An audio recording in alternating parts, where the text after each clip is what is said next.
and then or diamond, which is not y. So that's what we're looking for, okay? Instead, we have this, not x or y. Notice here there's a negation outside these parentheses. Notice here there's a negation on this x and a negation on this y, okay?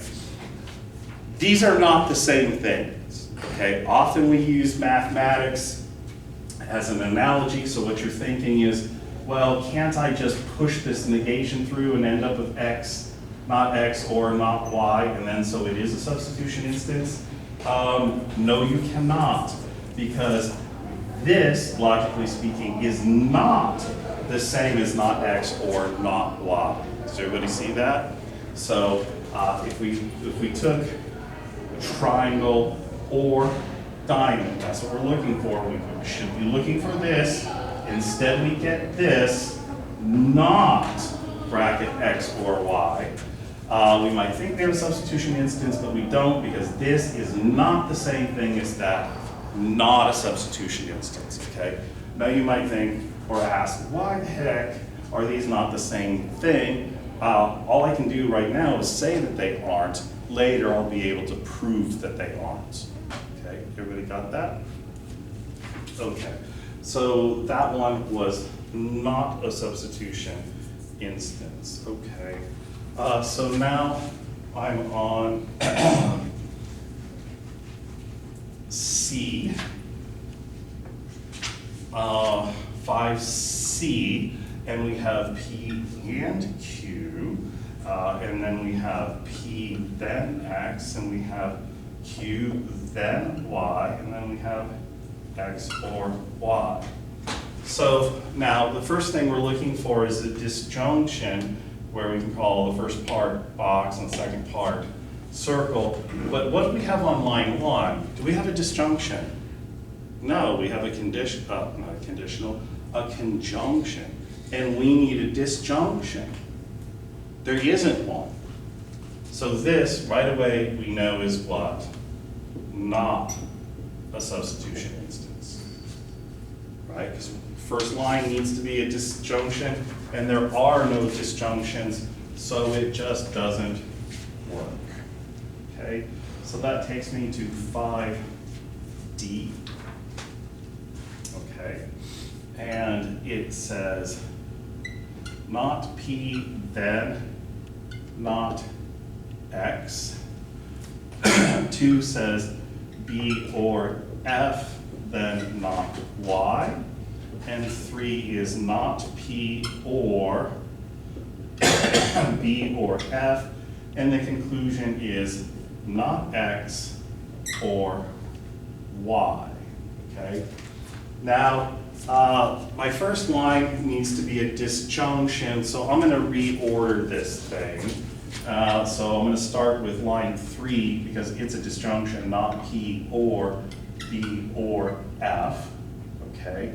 Line 2 needs to start with a box. It's a conditional that starts with a box. So P is the box, so let me start with this one, not P, then not X. And so that would leave this is the last line, B or F, then not Y. And our conclusion is not X or Y. Okay, now let's see if that will fit into this form. In order to do so, we'd have to assign P as a box, and we'd have to assign B or F as a circle, so this would be box. This is something new. Let's call it a triangle. This is already defined as circle, and this we'll call a diamond. So now the conclusion is triangle or diamond. So let me just write that explicitly over here. Not X or not Y. That's what I'm looking for. That's what I should be looking for if it fits. But instead I have this, not X or Y. Are those things the same thing? Answer, no, because this negation only negates the X and it does not negate the Y. And over here, the conclusion that we wanted to reach is not X or not Y. So this is not a substitution instance, okay? Okay, so we're 6, 7. Okay, I'm on 7.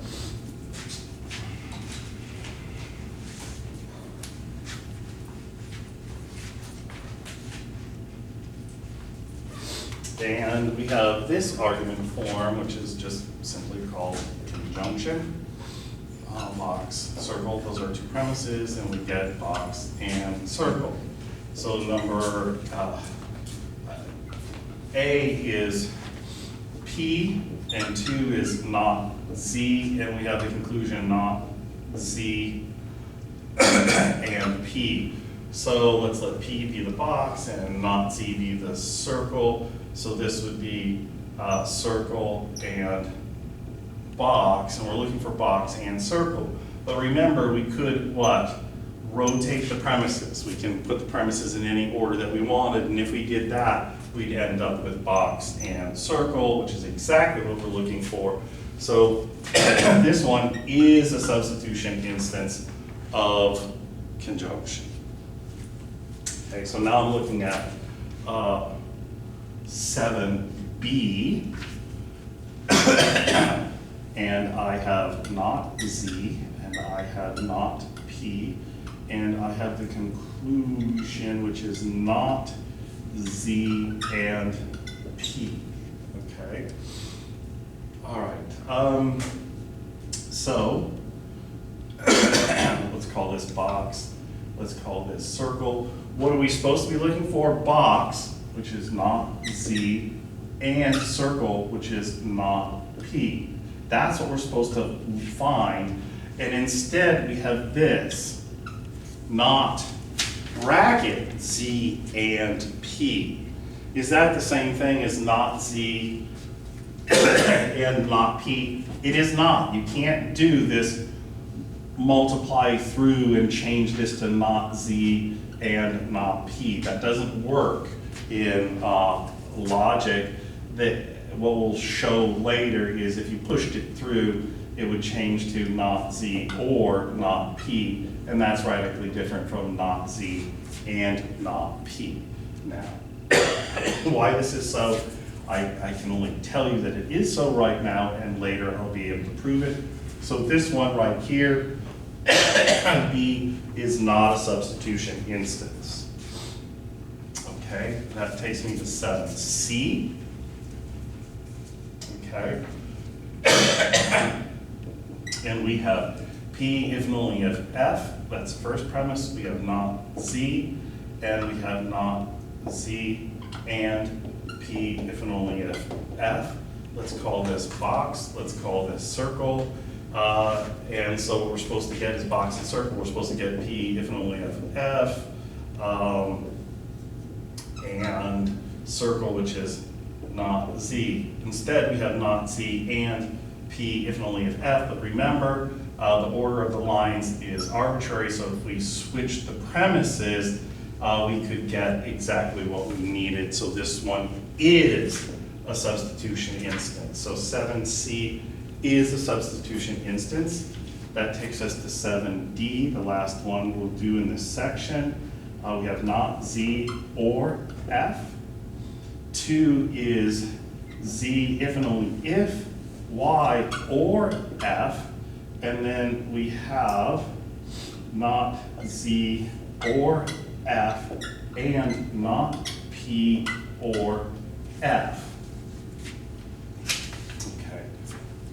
So in order to do this, we have to let all this be box and all of this be circle. And if we did, we are hoping to get box and circle, so let's rewrite it. We should be getting not Z or F and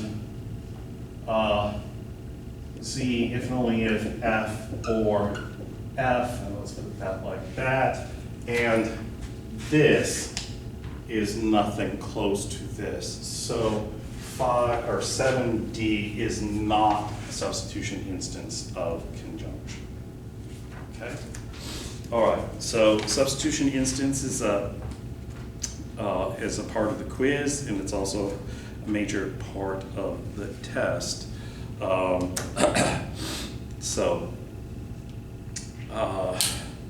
right, so I am asking you to do 2.2, which, well, I had asked you, which we just went over. And so we're skipping 2.3, the homework.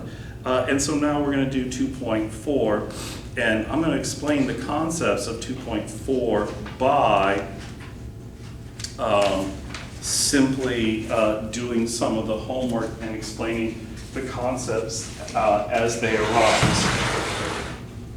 The first thing to remember is that in our logic system, unlike mathematics, mathematics has a built-in order of operations. We have no built-in order of operations. So you have to know what order to do things in.